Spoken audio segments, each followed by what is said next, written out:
Assalamualaikum warahmatullahi wabarakatuh.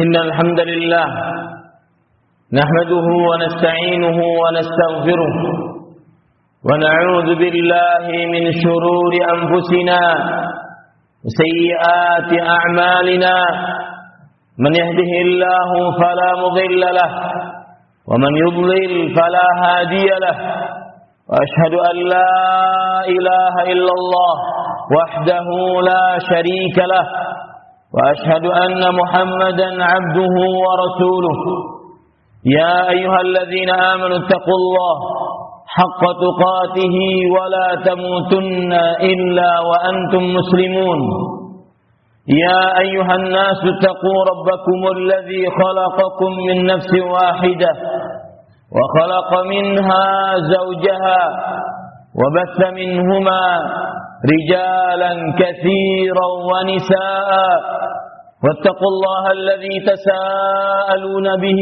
والأرحام إن الله كان عليكم رقيبا يا أيها الذين آمنوا اتقوا الله وقولوا قولا سديدا يصلح لكم أعمالكم ويغفر لكم ذنوبكم ومن يطع الله ورسوله فقد فاز فوزا عظيما أما بعد فإن أصدق الحديث كتاب الله وأحسن الهدي هدي محمد صلى الله عليه وعلى آله وسلم وشر الأمور محدثاتها وكل محدثة بدعة وكل بدعة ضلالة وكل ضلالة في النار اللهم صل على محمد وعلى آل محمد كما صليت على إبراهيم وعلى آل إبراهيم إنك حميد مجيد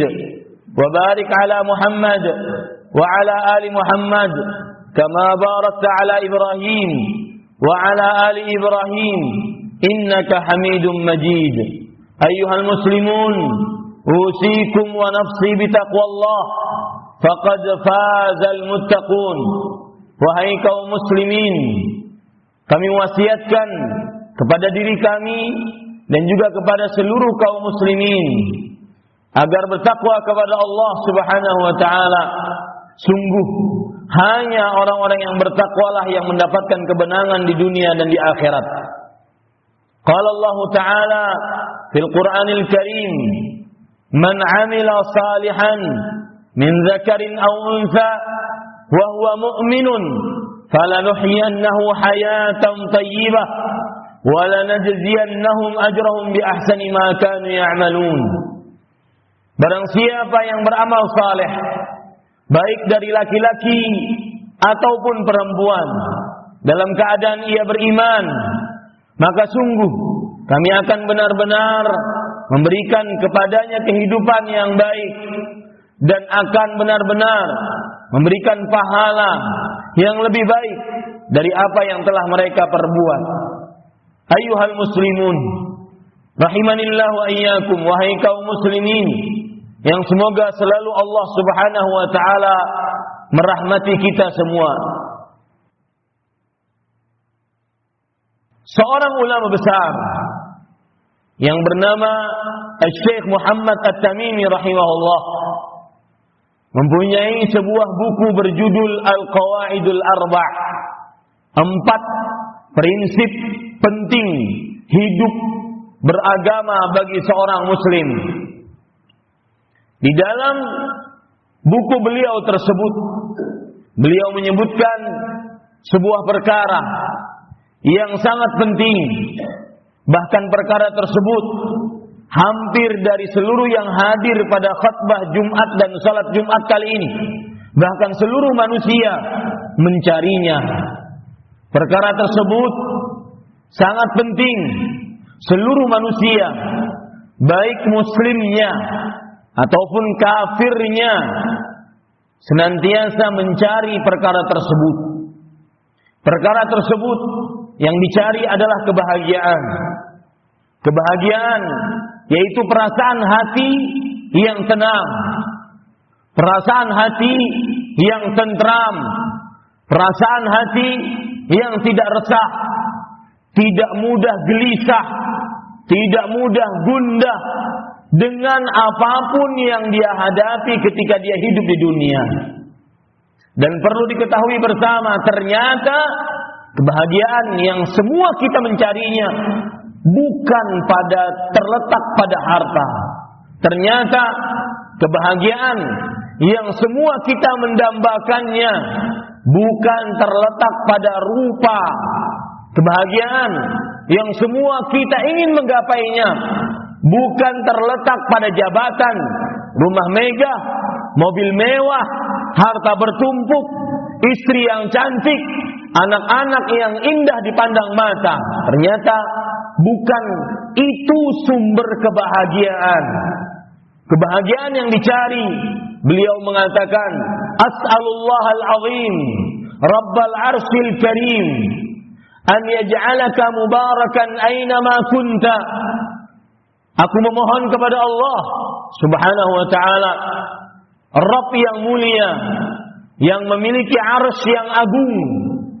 Semoga Allah menjadikan engkau selalu penuh berkah dimanapun engkau berada. Wa an yatawallaka fid dunya wal akhirah. Dan semoga Allah selalu menolongmu di dunia dan di akhirat. Wa an yaj'alaka mimman idza u'tiya syakar wa idza betuliya sabar wa idza aznaba istaghfar. Dan semoga Allah, lihat, inilah kebahagiaan. Di dalam inilah kebahagiaan yang selama ini seseorang mencarinya. Kadang-kadang seseorang ingin menenangkan hati, dia harus pergi ke puncak gunung, ternyata tidak juga tenang hatinya. Kadang-kadang seseorang ingin menggapai kebahagiaan, ketentraman, kenyamanan di dalam hidupnya, dia harus ke ujung lautan, ternyata juga tidak tenang hatinya. Kadang-kadang dia harus menyendiri, dia harus jauh dari manusia, ternyata juga tidak tenang, bahkan tambah tidak tenang hatinya. Ternyata ketenangan pada ini, bagi siapa yang ingin menggapai kebahagiaan di dalam kehidupannya, perhatikan perkataan beliau, wa an yaj'alaka mimman idza u'tiya syakar. Dan semoga Allah menjadikan engkau seseorang yang apabila diberi nikmat dia bersyukur. Wa idza betuliya sabar. Dan jika dia diberikan ujian, cobaan, musibah, dia bersabar. Wa idza aznaba istaghfar. Seseorang yang apabila dia melakukan dosa, maka dia langsung beristighfar kepada Allah Subhanahu wa taala. Inilah tanda-tanda kebahagiaan. Syekh Muhammad At-Tamimi mengatakan, fa inna haula'i thalatha unwanus sa'adah. 3 perkara tersebut adalah tanda kebahagiaan yang sering dicari oleh manusia. Dan manusia, kita semua, saya, bapak, ibu, saudara, saudari, kaum muslimin dan muslimat yang mendengarkan jauh di rumah masing-masing khutbah ini, kita semua adalah manusia-manusia yang tidak lepas dari 3 keadaan tersebut. Diberi nikmat oleh Allah, diberikan ujian cobaan oleh Allah, dan berdosa, melakukan maksiat, entah itu meninggalkan kewajiban ataupun melanggar larangan. Semua dari kita tidak lepas dari itu semua. Dan ternyata pada itulah kebahagiaan yang selama ini kita cari. Mari sekarang kita ingin kupas satu-satu kebahagiaan tersebut. Benarkah jika seorang hamba mendapatkan nikmat dari Allah, kemudian dia langsung bersyukur atas nikmat tersebut, dia menjadi bahagia? Lihat, perhatikan baik-baik.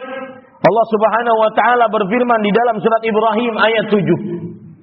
Wa idz ta'adzana rabbukum la in syakartum la azidannakum wa la in kafartum inna 'adzabi lasyadid. Dan ingatlah tatkala Rabb kalian Allah tabaraka wa taala memberitahukan kepada kalian, jika kalian bersyukur atas nikmat yang Allah telah berikan, maka sungguh la azidannakum.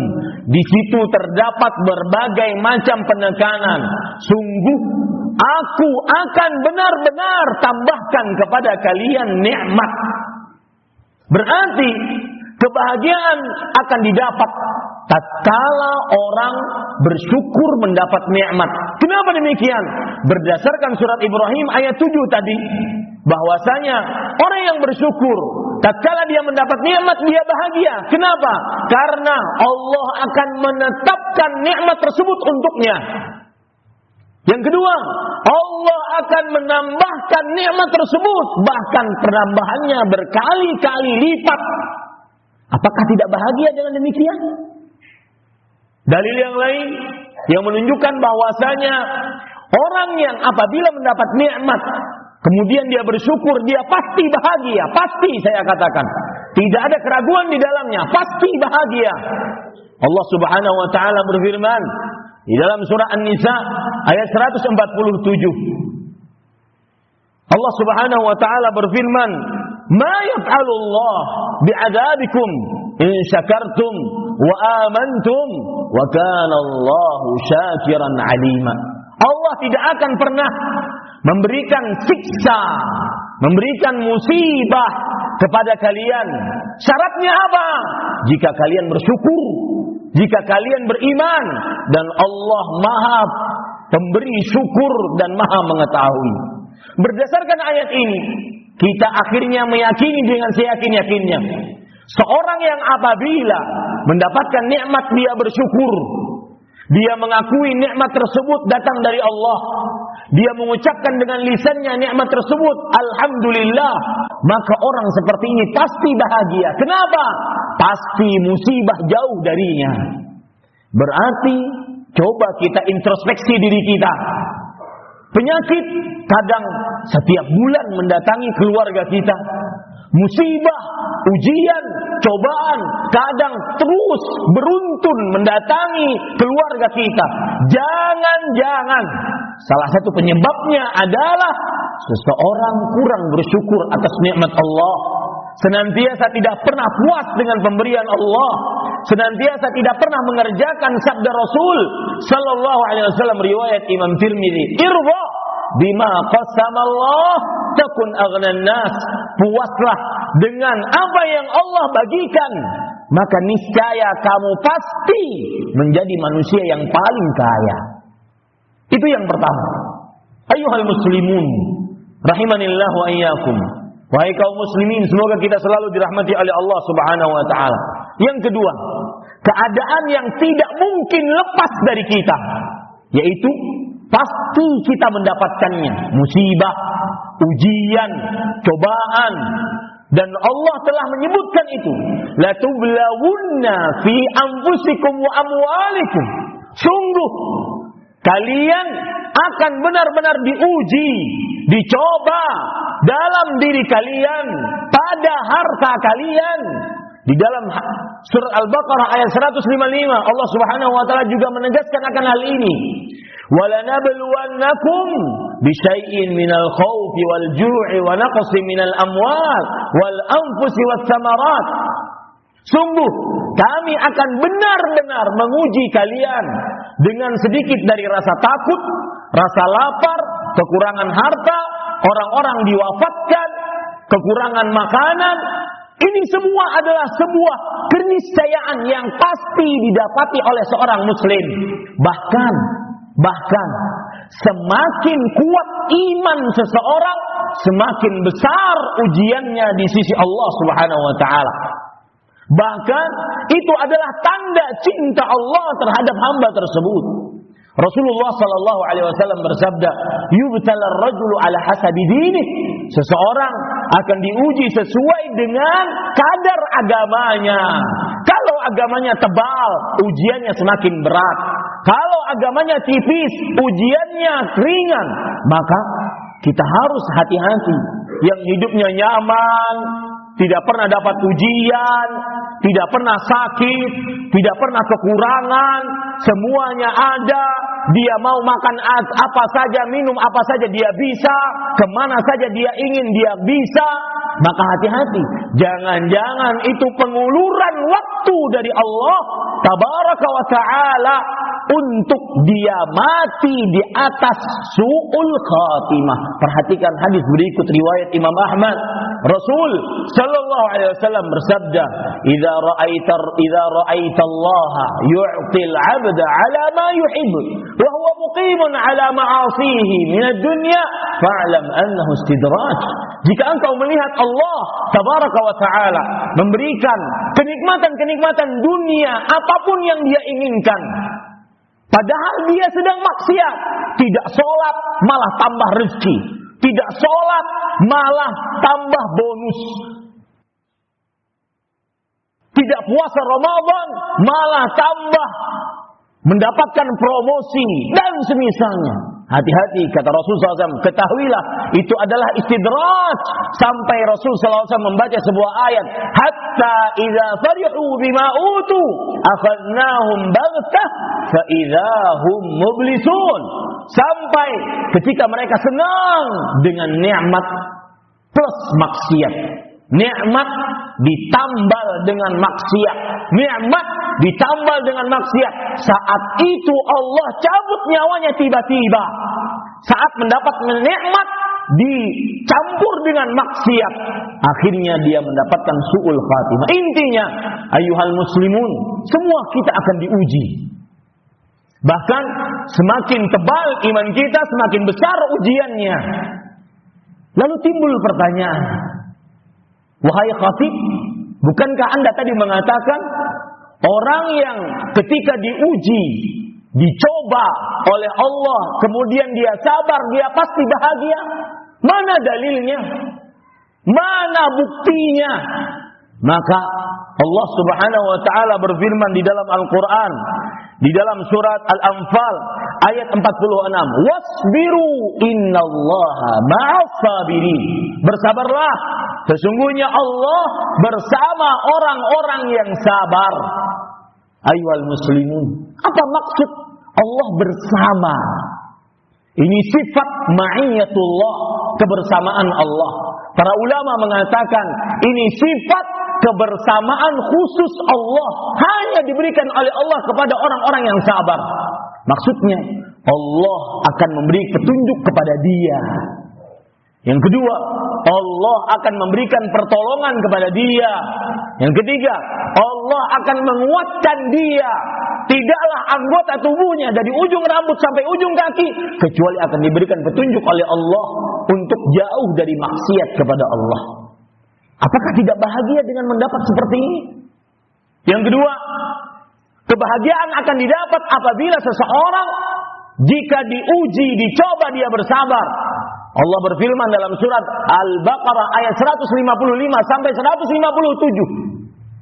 وَلَنَبْلُوَنَّكُمْ بِشَيْءٍ مِنَ الْخَوْفِ وَالْجُوعِ وَنَقْصٍ مِنَ الْأَمْوَالِ وَالْأَنْفُسِ وَالثَّمَرَاتِ وَبَشِّرِ الصَّابِرِينَ الَّذِينَ إِذَا أَصَابَتْهُمْ مُصِيبَةٌ قَالُوا إِنَّا لِلَّهِ وَإِنَّا إِلَيْهِ رَاجِعُونَ أُولَئِكَ عَلَيْهِمْ صَلَوَاتٌ مِنْ رَبِّهِمْ وَرَحْمَةٌ وَأُولَئِكَ هُمُ الْمُهْتَدُونَ. Sungguh kami akan benar-benar uji kalian dari sedikit rasa lapar, rasa takut, kekurangan harta, kekurangan nyawa, kekurangan makanan, dan berikanlah kabar gembira kepada orang-orang yang sabar. Lihat, kabar gembiranya apa? Siapa mereka orang-orang yang sabar?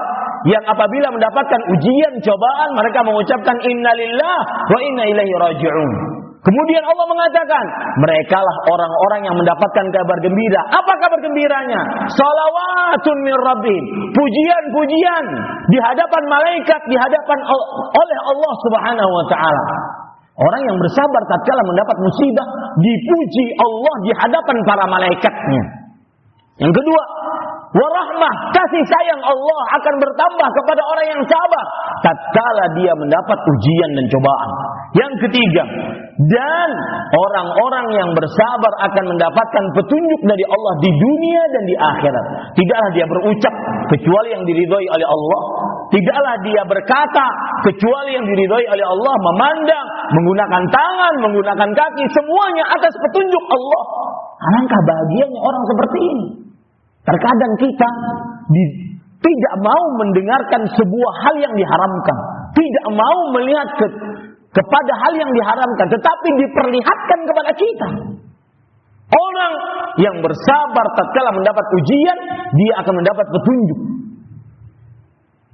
Kemudian yang lain lagi, Allah Subhanahu wa taala menyebutkan di dalam surah Az-Zumar ayat 10, pahala orang yang bersabar tatkala mendapat ujian dan cobaan, dan dengan ini dia bahagia.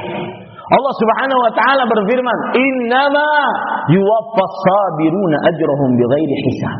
Sesungguhnya Allah Subhanahu wa taala memberikan pahala orang-orang yang sabar tanpa batas.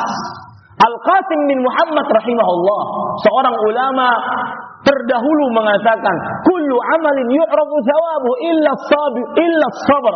Setiap amal ibadah diketahui nilai pahalanya kecuali pahala sabar. Tidak diketahui karena Allah menjanjikan tanpa batas. Bagaimana tidak bahagia orang yang bersabar tatkala mendapat ujian? Maka itu dua tanda kebahagiaan. Aqulu ma tasma'un wa astaghfirullah li wa lakum min kulli dhanbin fastaghfiruh innahu huwal ghafurur rahim.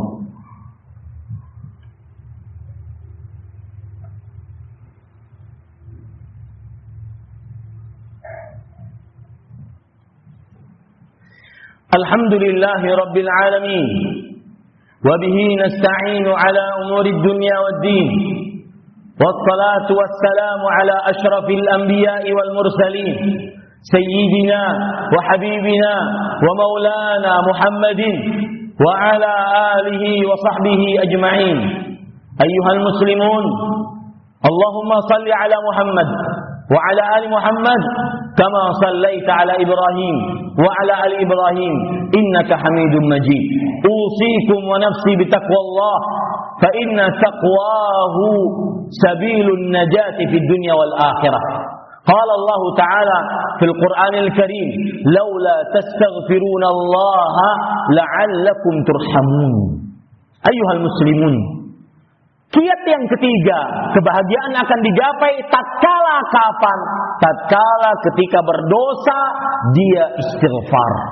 Apa buktinya? Apa dalilnya? Orang bahagia tatkala dia berdosa dia istighfar. Allah Subhanahu wa taala berfirman tadi di dalam surat An-Naml ayat 46, "Laula tastaghfirunallah la'allakum turhamun."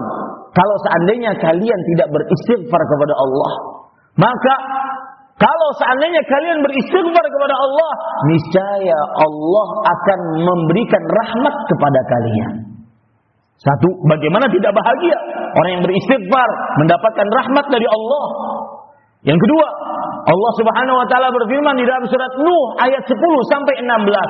Faqultu astaghfiru rabbakum innahu kana ghaffara yursilis samaa'a 'alaikum midrara wa yumdidukum bi amwal wa banin wa yaj'al lakum jannatin wa yaj'al lakum anhara ma lakum la tarjuna lillahi waqara. Artinya Nabi Nuh berkata kepada kaumnya, beristighfarlah kalian kepada Allah, Rabb kalian. Sesungguhnya Allah Maha Pengampun, Maha Pengasih.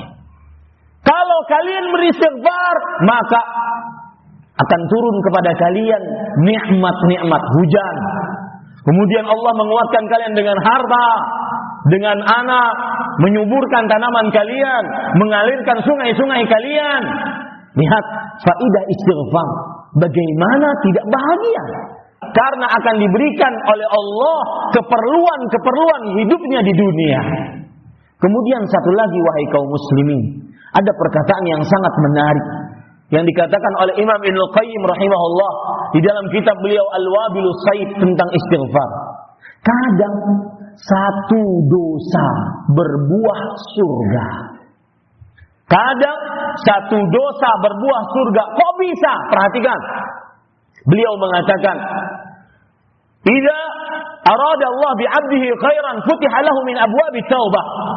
Jika Allah Subhanahu wa taala menginginkan kepada seorang hamba kebaikan, Allah akan bukakan pintu-pintu taubat kepada dia. wan nadam, dan penyesalan, wal inkisar, dan mengaku bersalah, wal lul, merasa hina dengan dosa yang pernah dia kerjakan, wat tadarru' ilaih, dan merasa tunduk di hadapan Allah akibat dosa yang dia kerjakan, wat taqarrubi ilaihi bima istata'a ma amkana minal hasanat ma takunu tilka sayyi'ah rahmatan lahu bih.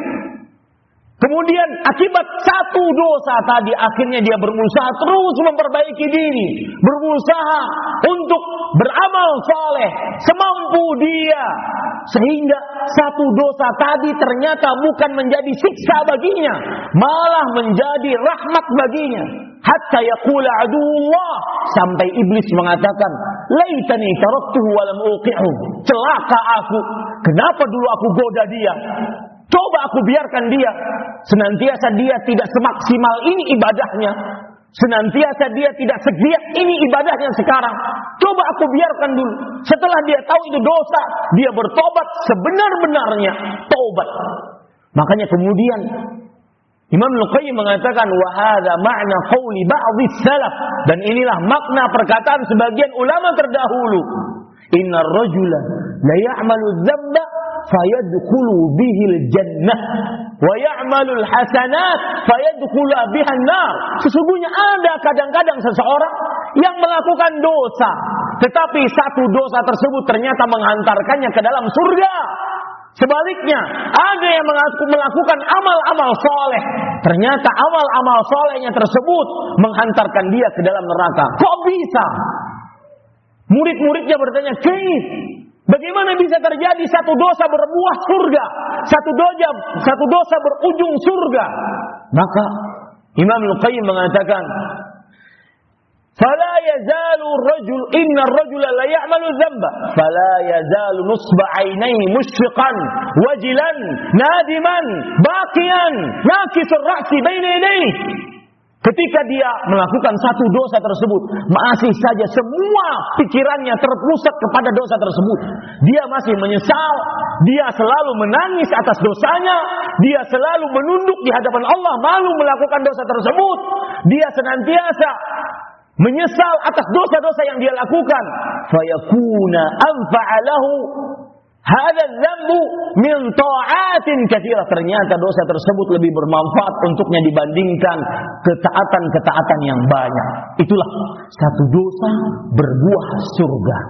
Allahumma salli ala Muhammad wa ala ali Muhammad kama shallaita ala Ibrahim wa ala ali Ibrahim innaka Hamidum Majid. وارض اللهم عن الخلفاء الراشدين أبي بكر وعمر وعثمان وعلي وعن الصحابة ومن تبعهم بإحسان إلى يوم الدين. اللهم اغفر للمسلمين والمسلمات والمؤمنين والمؤمنات الأحياء منهم والأموات. ربنا آتنا في الدنيا حسنة وفي الآخرة حسنة وقنا عذاب النار. اللهم إنا نسألك الجنة، اللهم إنا نسألك الجنة، اللهم إنا نسألك الجنة الفردوس بغير حساب ولا عذاب. ونعوذ بك من النار ونعوذ بك من النار ونعوذ بك من النار. عباد الله، إن الله يأمر بالعدل والإحسان وإيتاء ذي القربى وينهى عن الفحشاء والمنكر ولذكر الله أكبر والله يعلم ما تصنعون. أقم الصلاة.